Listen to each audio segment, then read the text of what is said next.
आज का दिन हमारे लिए किसी त्योहार से कम नहीं है। अगर हम इसको समझें आज के दिन को, तो ये हमारे लिए किसी भी त्योहार से कम नहीं है, उसके बढ़कर है। वो इसलिए कि मान्यवर साहब ने जब बाबा साहब को जाना, मान्यवर साहब ने जब बाबा साहब को पढ़ा, उनका गहन अध्ययन किया, तो उन्होंने समझा कि बाबा साहब ने हमारे समाज के लिए, इस दबे कुचले समाज के लिए अपना पूरा जीवन लगा दिया, अपनी 4 संतानों को कुर्बान कर दिया इनको सुधारने के लिए।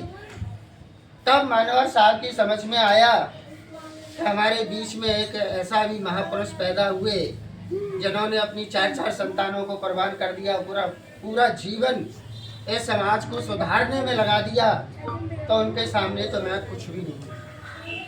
उसी दिन उन्होंने प्रण किया कि मैं अब इस DRDO की नौकरी को छोड़कर अपने समाज को सुधारने में अपना जीवन लगाऊंगा। तभी उन्होंने 22 प्रतिज्ञाएं ली। उन प्रतिज्ञा में उन्होंने प्रण लिया कि मैं आजीवन अपने घर नहीं जाऊंगा और आजीवन मैं कभी अपना कोई एक खाता नहीं खोलूंगा और न कोई पैसा मैं इकट्ठा करूंगा।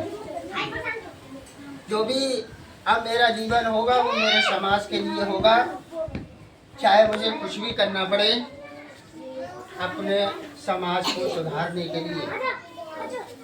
उन्होंने अपने समाज को सुधारने के लिए, आप सभी जानते हैं कि उस समय हमारे समाज की कितनी दयनीय स्थिति थी।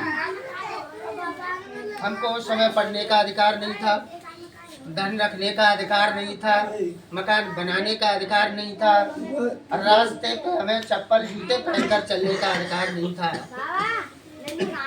उस परिस्थितियों में मान्यवर साहब ने एक समाज को सुधारने का प्रणय लिया और साइकिल से ही अकेले निकल पड़े। आप और हम सब जानते हैं कि मान्यवर साहब साइकिल से जिस गांव में पहुंच जाते थे, शाम हो जाती थी तो ये कहते थे कि बस मुझे तो एक चादर बिछा दो, मैं यहीं आराम करूंगा और सुबह दूसरे स्थान के लिए यहाँ से प्रस्थान करूंगा। जब उन्होंने साइकिल से अपने समाज को 4 बार का मुख्यमंत्री आप लोगों को दे दिया। आप सब जानते हैं कि साइकिल से प्रचार प्रसार समाज को एकत्रित करके उन्होंने आपके इतने बड़े प्रदेश के सूबे का 4 बार मुख्यमंत्री बना कर दिया। ऐसे व्यक्ति को हमें नमन ही नहीं, आज के ही दिन में हमेशा इनको याद करते रहना चाहिए कि ये वो व्यक्ति हैं कि इन्होंने ही हमें सिखाया कि हम राजनीति में अपना हिस्सा कैसे ले पाए, वरना उस समय हमारी राजनीतिक स्थिति बिल्कुल जीरो थी। हमारा एक भी व्यक्ति राजनीति में कहीं नहीं था। तब मान्यवर साहब ने हमें सिखाया, रास्ता दिखाया कि 15% हम पर हमेशा राज करता चला आ रहा है और हमारा समाज 85%। तब उन्होंने 15-85 का नारा दिया और इस नारे के साथ में वो गांव-गांव निकले, लोगों को जोड़ा, संगठन बनाया, उसके बाद पार्टी बनाई और उस पार्टी का 4 बार का मुख्यमंत्री आपको बना कर दिया। वो देन किसी और की नहीं है, वो मान्यवर साहब की देन है। हम उसको ये नहीं कह सकते वो किसी और की देन है, वो केवल और केवल हमारे मान्यवर साहब की देन है कि उन्होंने उस राजनीतिक दल को इतना मजबूत करके चले गए कि उसको 4 बार का मुख्यमंत्री आपके बीच में बना कर दिया। और उसके बाद में हमारे समाज की जो स्थिति थी दिन ब दिन सुधरती चली गई। सुधरी तो है, लेकिन जिन्होंने सुधारा है हम उन्हीं को याद नहीं कर पाते। ये बड़े दुख की बात।